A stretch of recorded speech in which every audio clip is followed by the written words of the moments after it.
I'm not going to stake the future of Black people like me on race-based policies. We have our Black excellence and, there is Black joy to be shared, but it doesn't mean that we don't have structures that we have to fight against.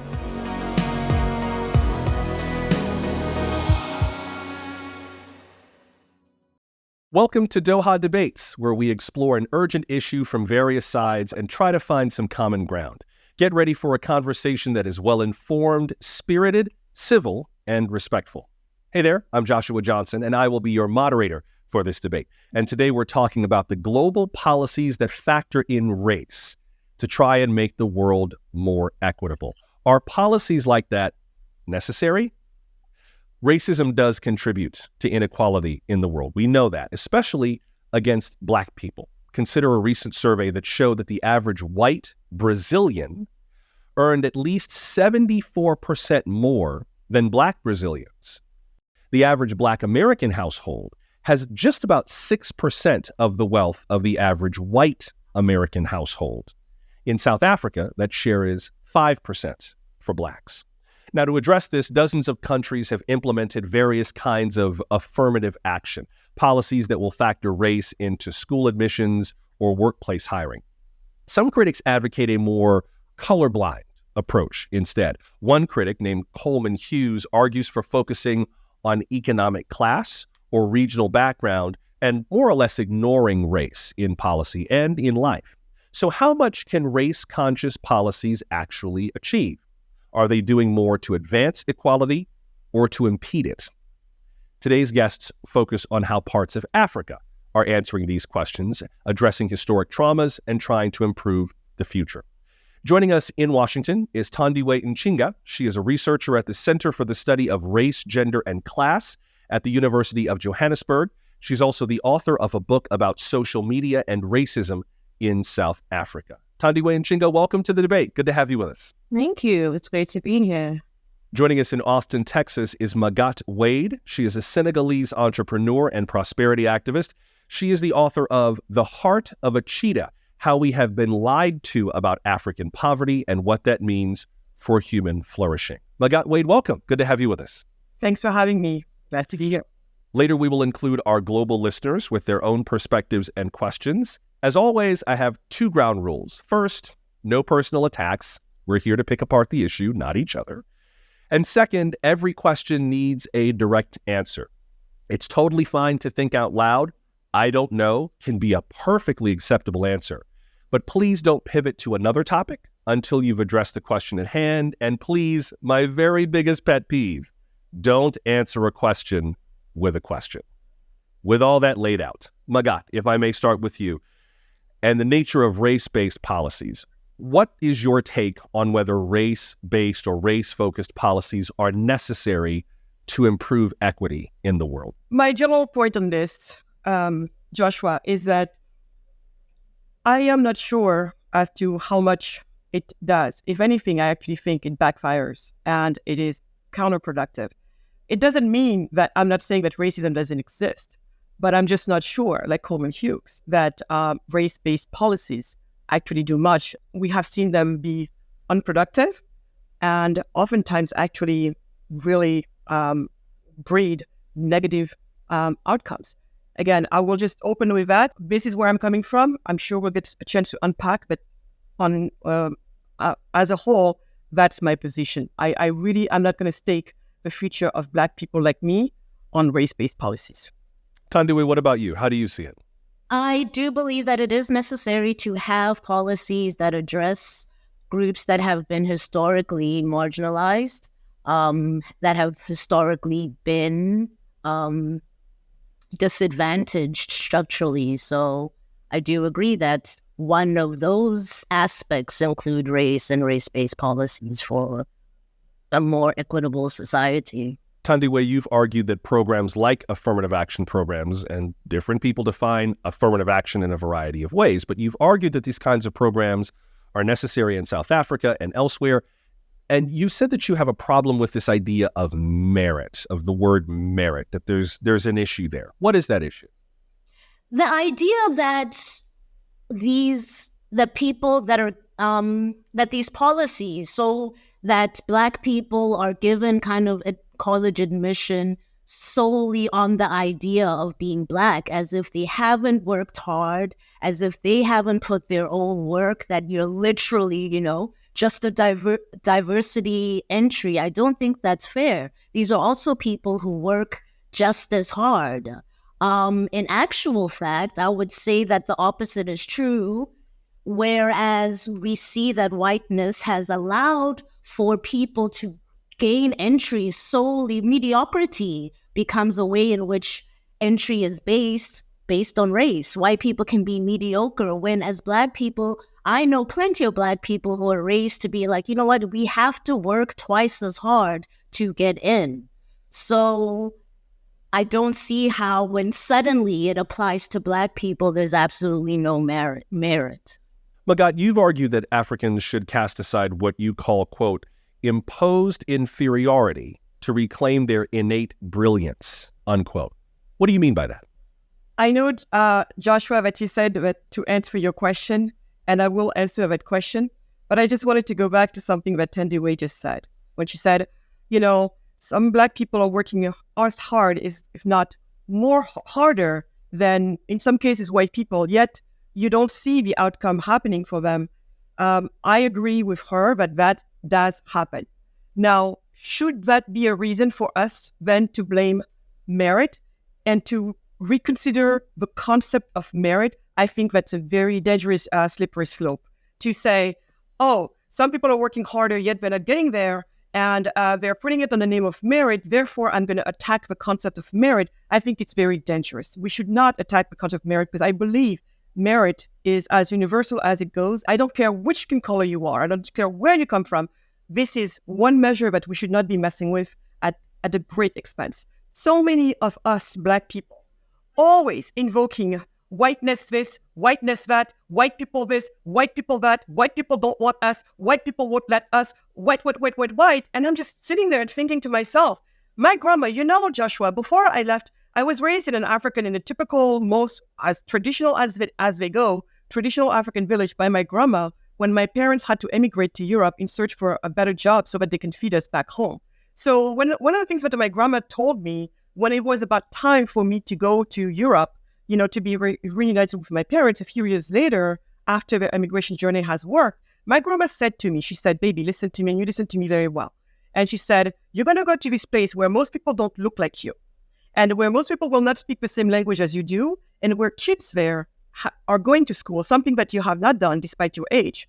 And she said, but when you go there, I don't want for any of that to intimidate you. She said, when you go there, yes, many of them are going to have, they're going to look different than you, because many of them are going to have a different skin color from yours. But it is all it is. Human skin, different color, but human skin. And you're human, okay? So I think for me, those words resonated so strongly, and they just don't match when I hear people complaining today about what they call white supremacy. My grandma right there was telling me, you have innate brilliance in you. Yeah. And it's not because others seem to be succeeding more than you or do something that you don't know about or speaking a different language, but you should take that almost as this inferiority complex. So I, Magatte Wade, refuse to ever utter out of my mouth, the words, they won't let me.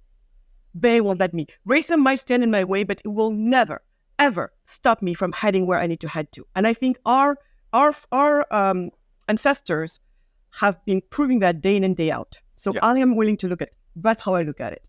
Thandiwe, could I get you to jump in on this? I hear where Magatte is coming from. I think I had a very similar conversation with my grandmother as well, to try to protect me as a Black American from being, to use Magatte's word, intimidated by the specter of what race might mean for me. But Thandiwe, how do you see this?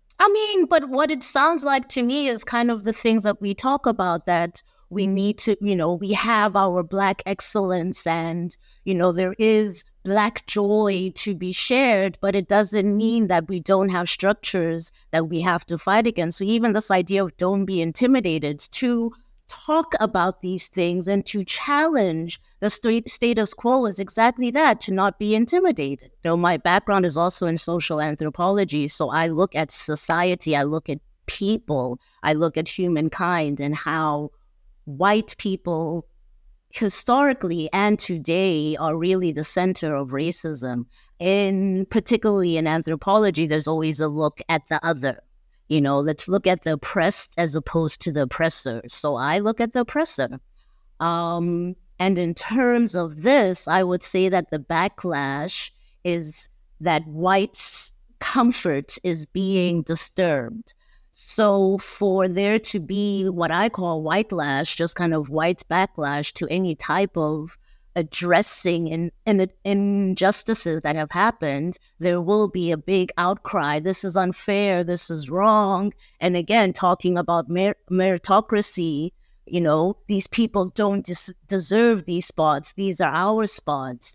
And really that forms just historically how loosening power is an incredibly difficult thing for white supremacy. A lot of people who are in a contemporary setting will say, who could be identified as white.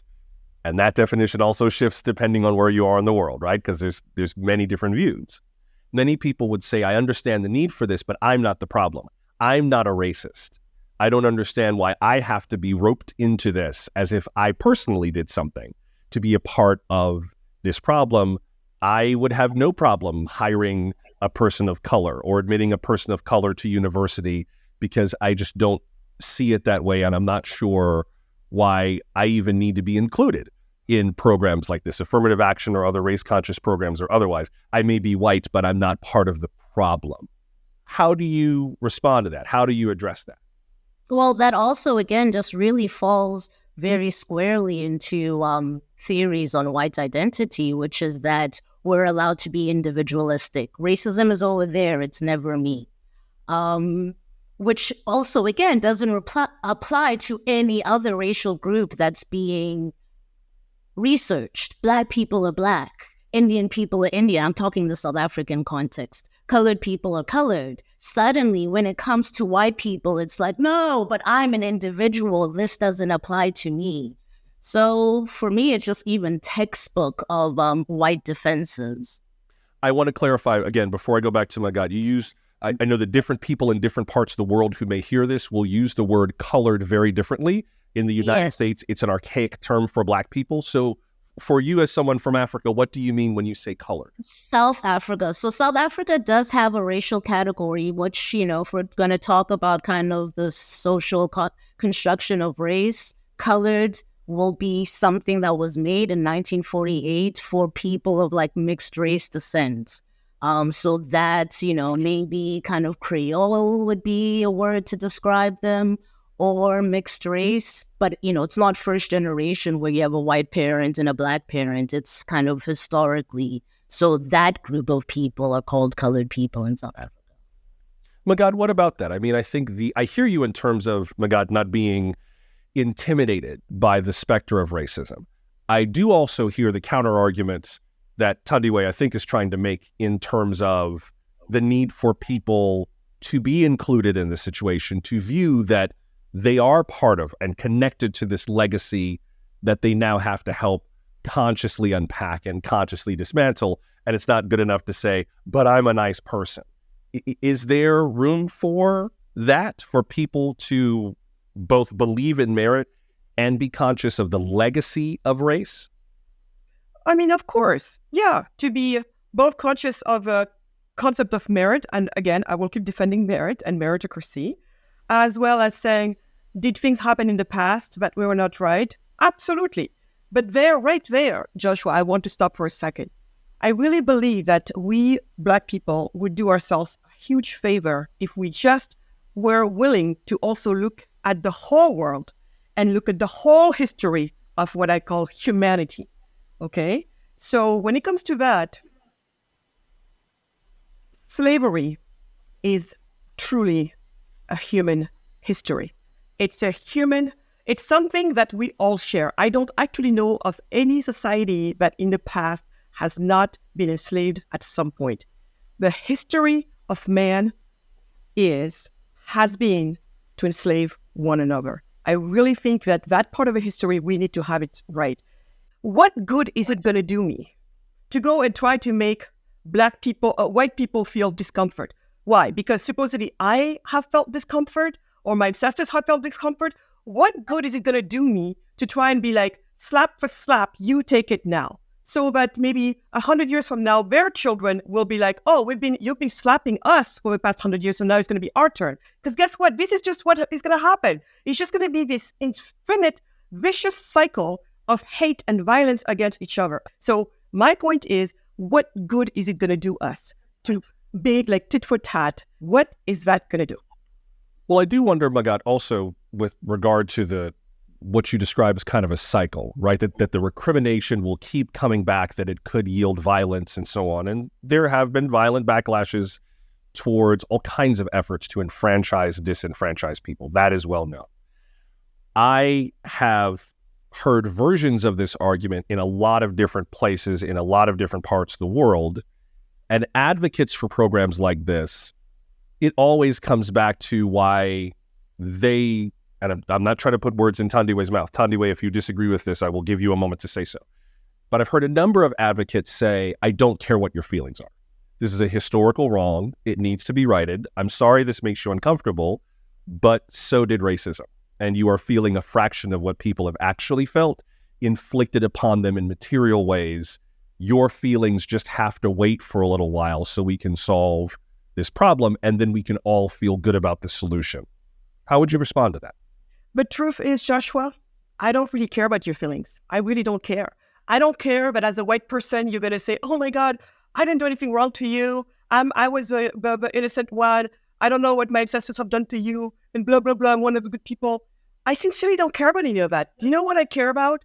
I care about the fact that Black people today, and most importantly, the Black people of tomorrow, get a better, fairer, chance. That's all I care about.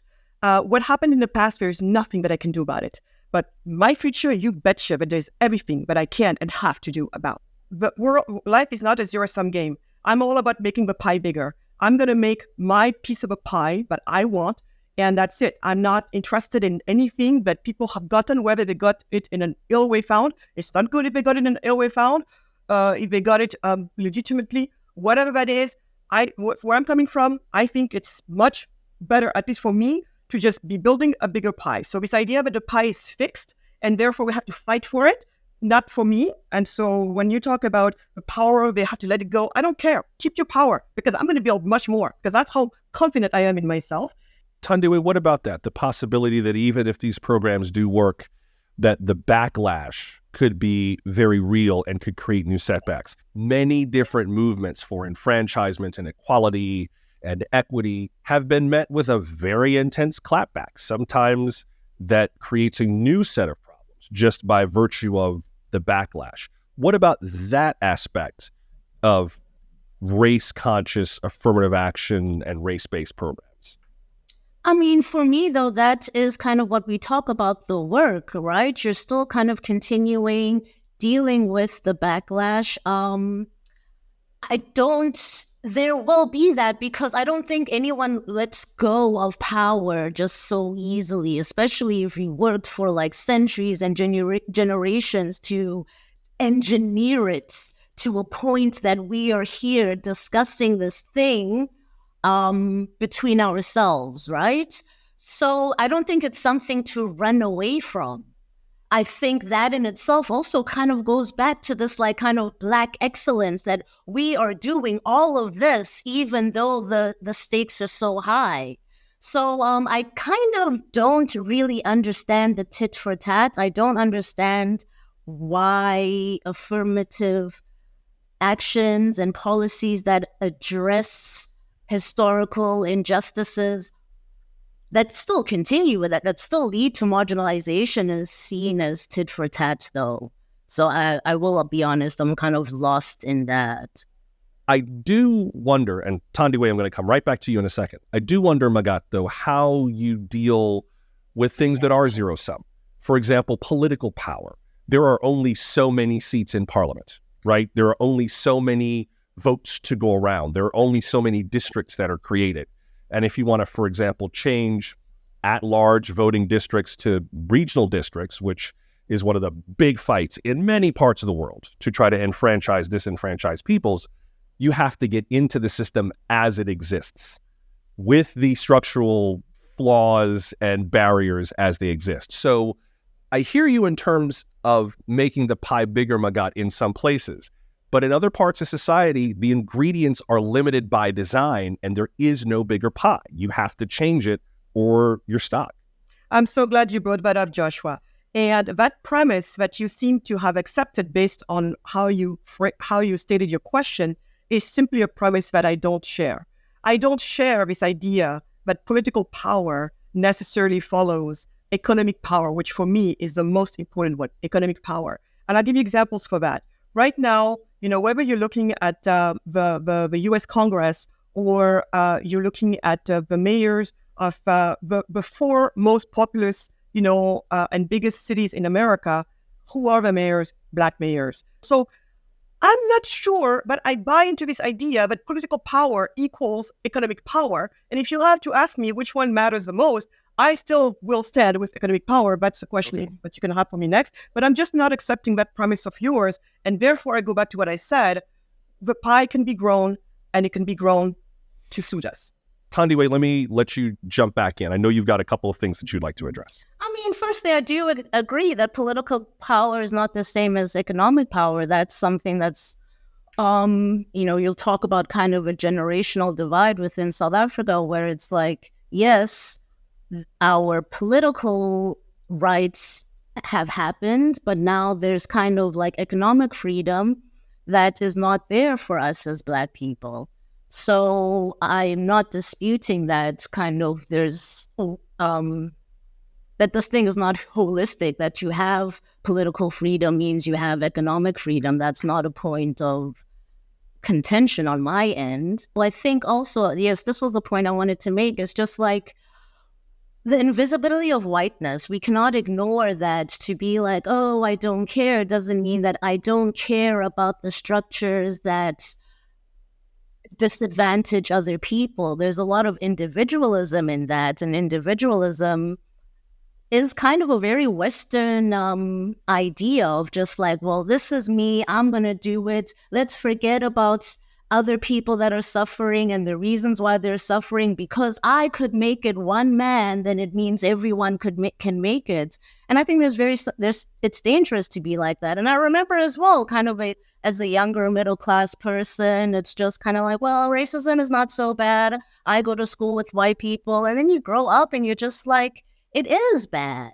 Just because I was lucky doesn't mean that that's the standard. And in actual fact, I studied poor white. So I studied this whiteness that doesn't go to socially acceptable whiteness in itself. These are white people who are kind of thrown away by mainstream whiteness, but they're also the group of people that was a real reason why apartheid was built, because it was like shock horror. How do we allow these group of people to be poor when we have painted our entire identity on being superior? So there were very deliberate actions to uplift and rehabilitate white people, poor whites, into socially acceptable whiteness.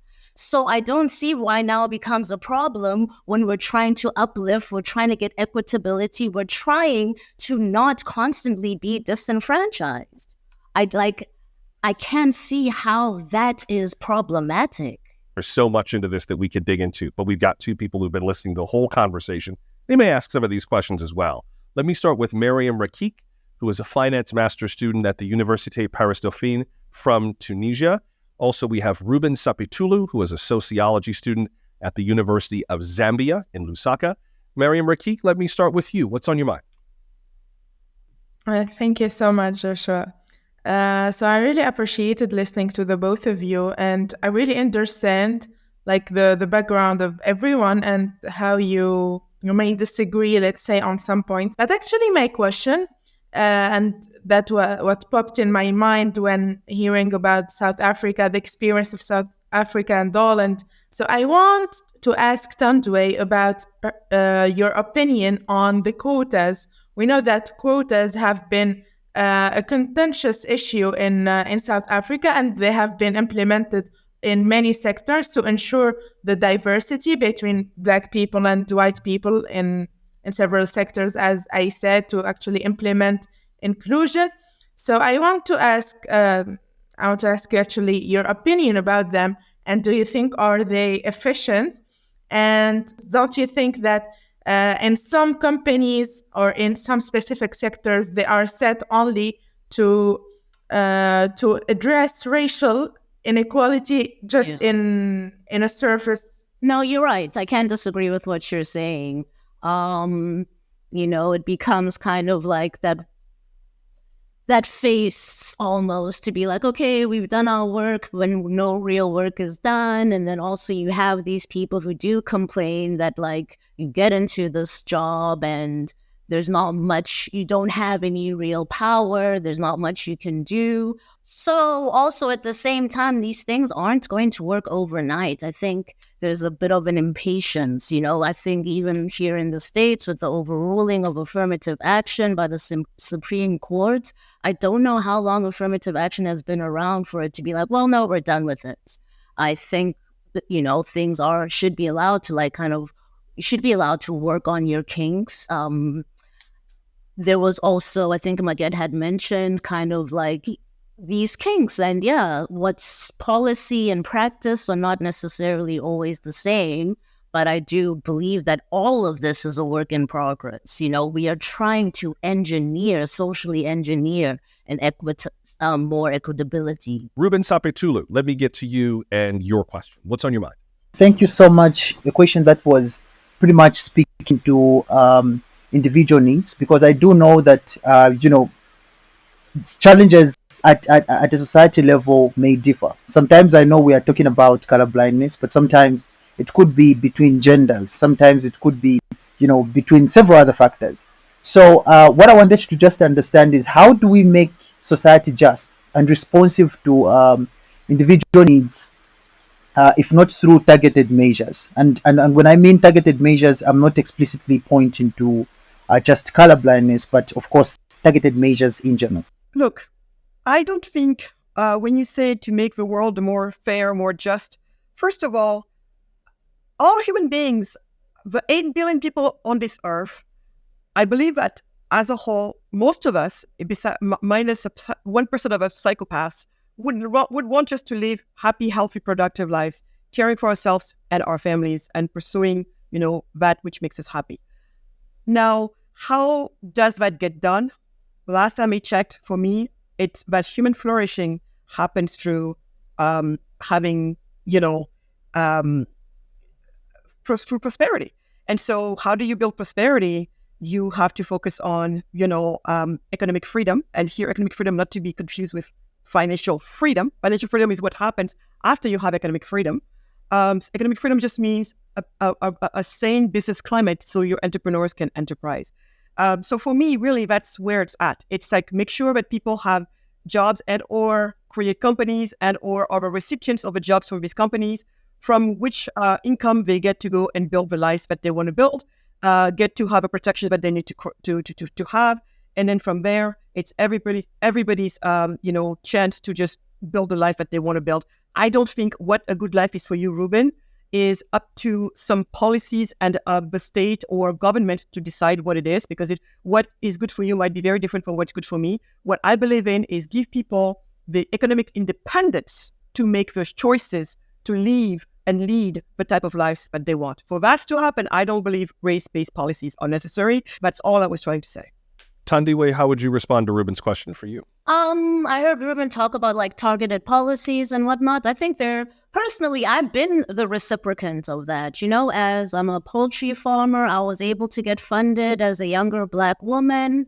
Will that funding put me in the same competition or the same level as these older white male farmers who really take over agriculture? No, but it really just helped. It gave me a little bit of a step up. It brought me closer into competing in the agricultural space, which women have definitely not been part of. Black women have not been part of. So I even, just as an individual, can see the benefits that it's had. I think, Thandiwe, it sounds like your vision of what this would mean would not just lift people up along racial lines, but also along socioeconomic lines, considering that there are historic connectors through poverty that would also kind of bridge gaps there as well. Am I hearing you right? Precisely. And then also, you also have to remember, on a South African context, our thing is not that long ago. We had colonialism, we had imperialism, we had apartheid. 30 years now only do we have our political freedom, but we don't have our economic freedom. So it's not this distant, far away thing. It's here in our eyes. It is kind of remarkable when you think about it that just now this year, 2024, we are 30 years away from the formation of that democratic government in 1994. It is very much living memory. Magatte, same question, but the flip side of that. If we could advocate more of the kinds of policies that you've been talking about that were not as race conscious, what is the vision as you see it for what that would look like?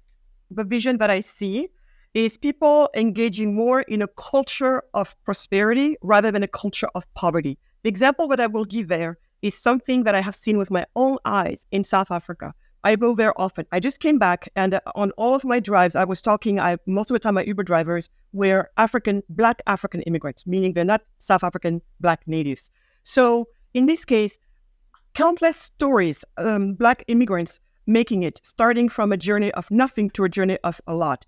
And meanwhile, having to go through some of the worst treatments from Black South Africans, based also on resentment, because they're not understanding or accepting how come you come here and you are able to make it. Meanwhile, you have all of these race-based affirmative, policies in South Africa that actually give people such a level of welfare that, hey, why do I have to get up in the morning and go do something? So I think it would be very interesting for the rest of us to really look at what's going on right there between Black immigrants and Black South Africans, because I think once you put race out of a picture, you start to really see the real culprits. And in this case, I will call it, and whether it's in South Africa or other parts of Africa or in the US or Brazil, white people, Black people, there is such a thing called culture of poverty versus culture of prosperity. So for me, we need to focus on that culture of prosperity, which makes people, get up.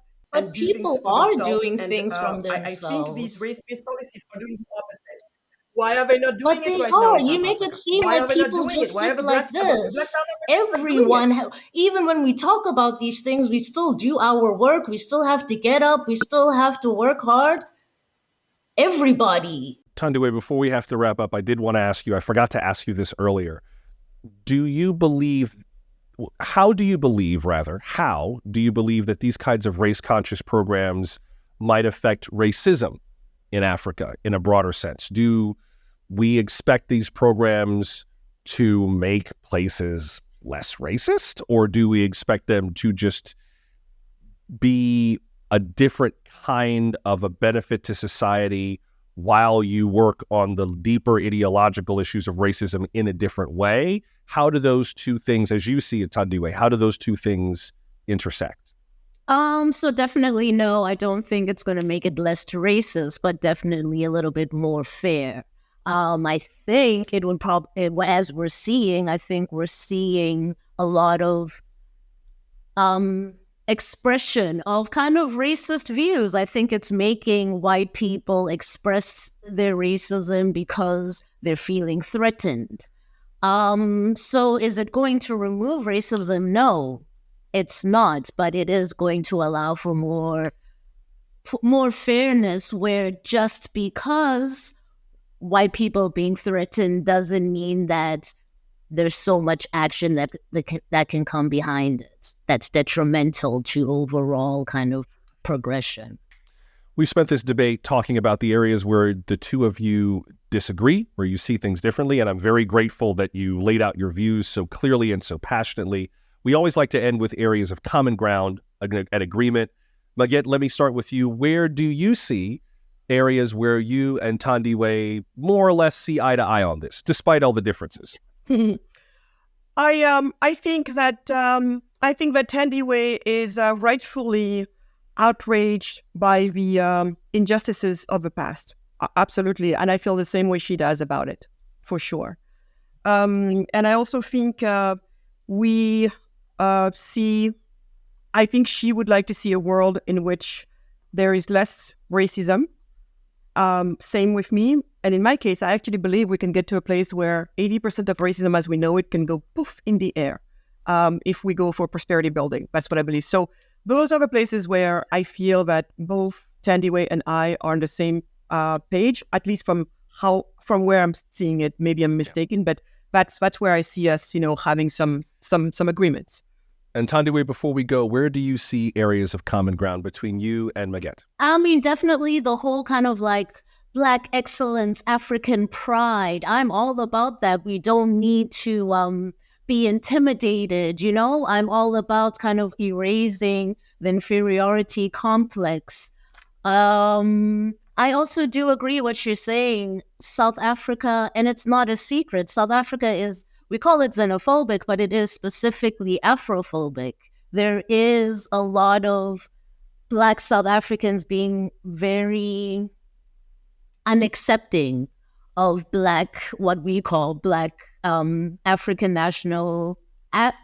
foreign nationals that come to South Africa. So no, that's like, not a figment of imagination. That is a thing, and that is spoken about quite a lot. And I've done a bit of migration studies, so that definitely is a thing. But yeah, I do really, truly believe that whole like Black people, we don't, especially Africans, we're not beneath. I'm very much about that. Thandiwe Ntshinga, I appreciate you making time for this debate. Thank you very, very much. Thank you. And Magatte Wade, I appreciate you sharing your thoughts with us. Thank you. Thank you so much. And thanks also to Mariam Rikik and Ruben Sapitulu joining us from Paris and Zambia. Glad to have had you both as well. Doha Debates is a production of Qatar Foundation. Our podcast is produced by FP Studios and Doha Debates. Our producers include Mandy Lester, Laura Rossbrow-Tellem, Claudia Tatey, and Anna Peterson. FP Studios Managing Director is Rob Sachs. Our executive producers are Katrine Dermody, Jafet Weeks, Amjad Atala, and Jigar Mehta. To learn more about Doha Debates, you can go to Doha Debates, that's DOHA Debates.com, where you can find out about our other podcasts, short films, upcoming events, and more. And please, if you like this podcast, leave us a review on your podcast app and follow the program so you never miss an episode. Until we meet again, I'm Joshua Johnson. Thanks for listening.